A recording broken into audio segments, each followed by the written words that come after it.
Hello student, कैसी हो? एक नए से चैप्टर पर आपका बहुत बहुत स्वागत है।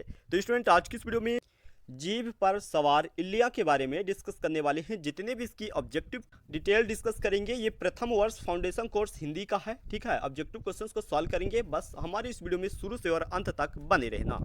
तो स्टूडेंट, ये जीभ पर सवार जो इल्लियाँ हैं, तो आप लोगों को इसका सारद जोशी जी हैं, तो आप लोगों को इनका परिचय जरूर पढ़ना चाहिए, ठीक है। और इसी यदि आप थ्योरी पढ़ना चाहते हो तो थ्योरी भी पढ़ सकते हो, ठीक है। और इस वीडियो में हम सिर्फ ऑब्जेक्टिव क्वेश्चंस को सॉल्व करेंगे, ठीक है। तो यदि इसकी स्क्रीनशॉट लेना चाहते हो तो स्क्रीनशॉट भी ले सकती हो, ठीक है। तो स्टूडेंट, यदि हमारे चैनल पर नहीं हो तो जल्दी से चैनल पर सब्सक्राइब कर लेना, ठीक है। तो चलिए स्टूडेंट, सबसे पहले ऑब्जेक्टिव क्वेश्चंस को सॉल्व करने से पहले आप लोगों को एक बात बता दूं कि ये जो छोटे छोटे जो क्वेश्चंस है, तो आप लोगों को इसे जरूर आप लोगों को पढ़ना चाहिए, ठीक है। तो यदि इसकी स्क्रीनशॉट लेना चाहते हो तो स्क्रीनशॉट भी ले सकते हो, क्योंकि यहाँ से ऑब्जेक्टिव क्वेश्चंस अक्सर बनते रहते हैं, ठीक है। इनका आंसर जरूर पढ़ लेना, ठीक है। तो स्टूडेंट, इसका भी पढ़ लेना, ठीक है। तो चलिए स्टूडेंट, समय ना गमाते हुए हमने ऑब्जेक्टिव क्वेश्चन की ओर चलते हैं।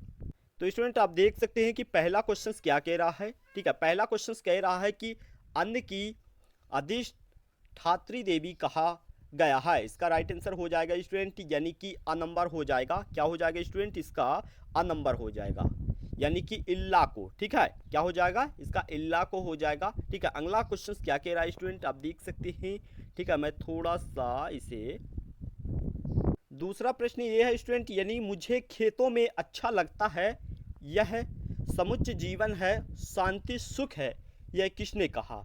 तो स्टूडेंट, इसका राइट आंसर हो जाएगा, इसका ऑप्शन सा नंबर हो जाएगा, बड़े अफसर ने कहा, ठीक है। अगला क्वेश्चन क्या कह रहा है स्टूडेंट? अगला क्वेश्चन है कि जीप पर सवार इल्लिया व्यंग पाठ के लेखक का नाम क्या है? जैसे कि मैं अभी आप लोगों को बताया था कि सारद जोशी जी हैं। क्या है? ऑप्शन ब नंबर सारद जोशी जी हैं, ठीक है। अगला प्रश्न कह रहा है कि इल्ली को किसकी पुत्री कहा गया है? तो इल्ली को पृथ्वी की पुत्री कहा गया है, तो इसका right answer option a number हो जाएगा, ठीक है।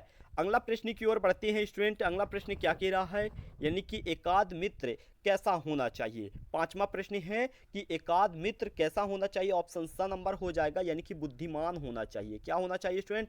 बुद्धिमान होना चाहिए, ठीक है। अगला प्रश्न क्या कह रहा है कि मैथिली शरण गुप्त की कौन सी कविता अफसर को याद थी? तो इसका राइट आंसर हो जाएगा स्टूडेंट, ऑप्शन ब नंबर हो जाएगा कि ग्राम जीवन पर लिखी गई, ठीक है। अगला प्रश्न क्या कह रहा है, सातवां प्रश्न जो लास्ट है, यानी कि किसान हाथ जोड़कर कांपने लगा, किसान को किस बात का भय था? इसका राइट आंसर क्या हो जाएगा स्टूडेंट? इसका द नंबर हो जाएगा खेत जब्त हो जाने का, ठीक है। तो स्टूडेंट, आपने जो तीसरा चैप्टर्स है, तो स्टूडेंट हमने डिस्कस पूर्ण रूप से कर चुकी हैं, ठीक है। इसकी और भी ऑब्जेक्टिव क्वेश्चंस बनाएंगे, ठीक है। बस हमारी उस वीडियो को आपने वेट करना है, ठीक है।